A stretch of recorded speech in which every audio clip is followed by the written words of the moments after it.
Guys, what's up? James? Questions? James, what has Xavier Gilliam specifically done to put himself in a position to have a role this year? He's just super consistent, very mature. He's gotten bigger, stronger, and faster. You know, obviously, he was a D-end in high school and a basketball player, and you know he's a really good 305 pounds. He's productive in the run game. He's productive in the pass game. He's come to work every single day. He's smart. He's football smart. He's been really good. There's been a lot of excitement within the program about him for a while, and he's legitimately fighting for a starting job right now. James, are you going to have 110 scholarship players next week, and have you worked that out, and we know who they're going to be? I don't think so. I don't think so. I don't think we're near that. Pat talked a little bit about the report. I don't think we're allowed to have 110. 105. Yeah. Sorry, I lost my pay. You're trying to get me in real trouble. That's my learning disability. Pat talked a little bit about the report over the weekend about Tony Bettini bringing up the idea of 20-plus teams for the playoff. What's your reaction? Have you had any discussion about that? Any thoughts there? Yeah, knowing Pat, he's given you all the quotes you need. I'm focused on Nevada and Penn State. Those discussions are really good for the commissioner and really good for the athletic director. Obviously, I'm a part of those conversations in the off season, but right now, totally focused on Penn State and totally focused on Nevada.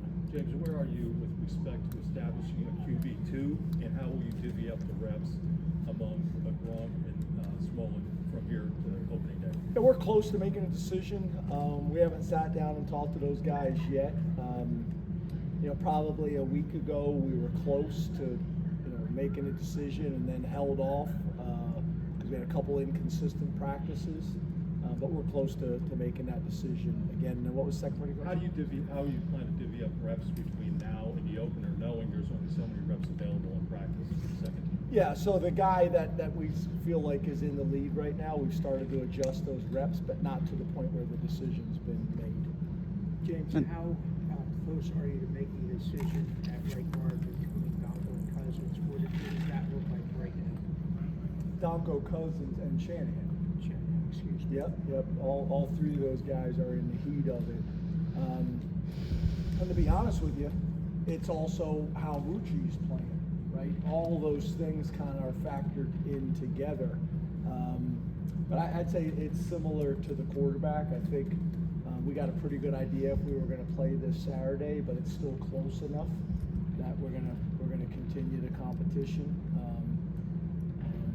Different than quarterback, we're still probably rotating all those guys, equal reps, but it's a battle. It really includes all four of them because how Rucci plays factors in because we can move Donkin to tackle and then it's a two-man race inside. So not ready to make that decision yet, but it's a really good battle. It's a really good problem to have. I think we can win with all of them.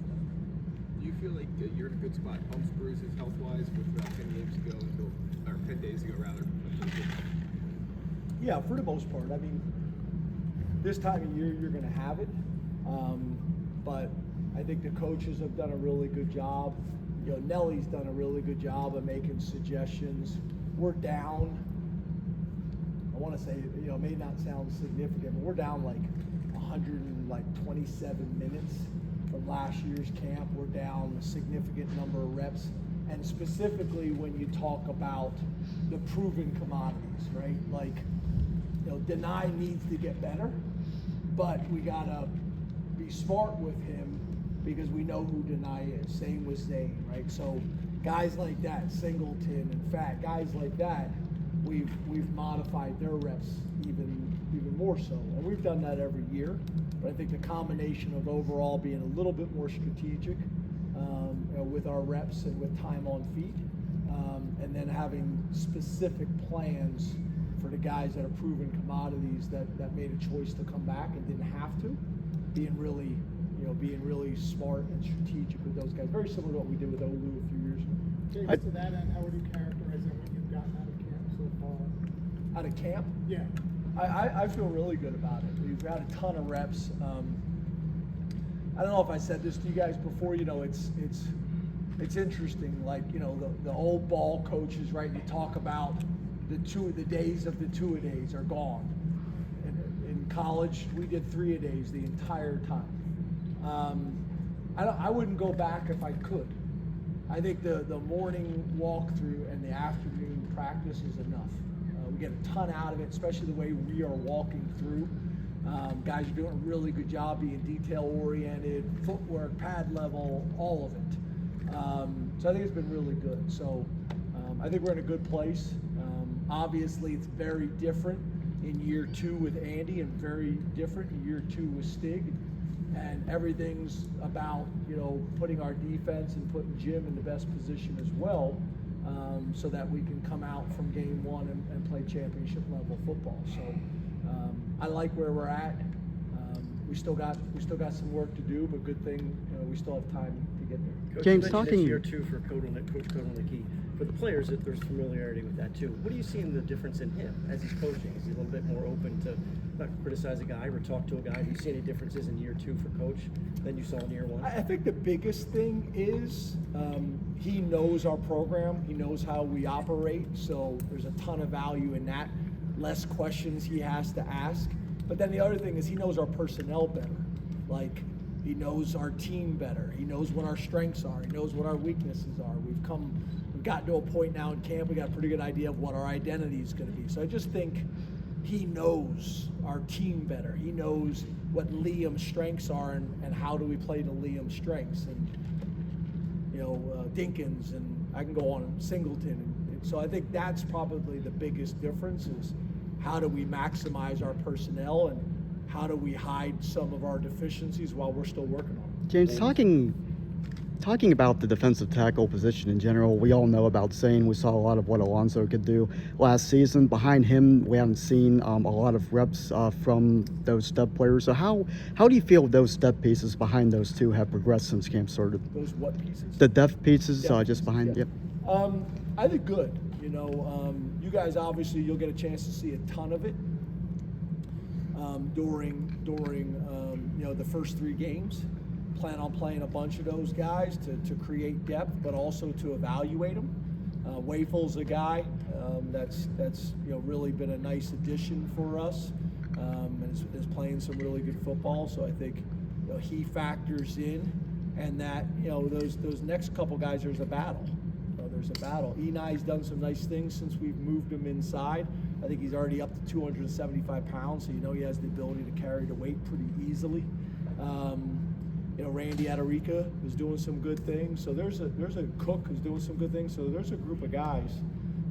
But I just think the development of the Wafels and you know, some of those guys that you guys haven't seen, it'll be really important in those first 3 games. I think a lot of people think training camp is the end of development. You're talking a lot about these guys going into the season. How does that change from we're going in camp of specifically trying to develop guys, trying to get guys better, to now you're trying to win games? How do you do both of those during the season? Well, I think there's the aspect that there's guys right now we think are going to be ready by game 1, right? But then there's also guys that we think maybe not be ready by game 1, but we think they're going to be ready by game 4 or 5. And that should change. And we've had that every year. Guys that were yellow at the end of camp, but then by game 4 or 5, they turned to green. We've had guys that we thought were going to be green and then, you know, slowed them down because they didn't play as well as we thought they were going to be. So we'll have a better idea of where we're at after game 3. We have a bye week as well, so that'll be helpful too, to kind of look at our roster and which of those guys that played in the first 3 games will continue to play, or which guys are we going to shut down and save their 4th game for later in the season when we need it. So we'll know more, but we're in a pretty good place. But to your point, there's guys that are going to be held up on the varsity field, and there's going to be guys that are down with the scout team, or what we call a developmental squad. But there's been guys that have been down there that keep flashing, and then all of a sudden the coaches are like, hey, you need to take another look at this guy. He's killing our starters. So there's still a chance for those guys. It's not like they go down there and they're, the black hole. They fall off the cliff and they're not watched again. They're evaluated. So that development's all year long. What's better than going against the starters every single day at practice if you embrace it the right way? James, what have you seen from the receivers, specifically the transfers and Drew, being able to get comfortable together throughout camp? Yeah, it's been good. Hudson's steady Eddie, big, strong, physical, contested catch guy, very mature, very smart. Pena is obviously was very productive. He's been probably better than I thought he was going to be, and I thought he was going to be pretty good. I've mentioned already that I do think he's the guy that got faster and stronger and more explosive in our strength and conditioning program. And then I think Ross, you guys saw in the spring, he's got the ability to be kind of the guy in space that I think scares some people just from a quickness. He's so efficient with his movements. So those three guys, I like where they're at. I would also make the argument with those three guys. I think it's going to be really important coming out of the first three games.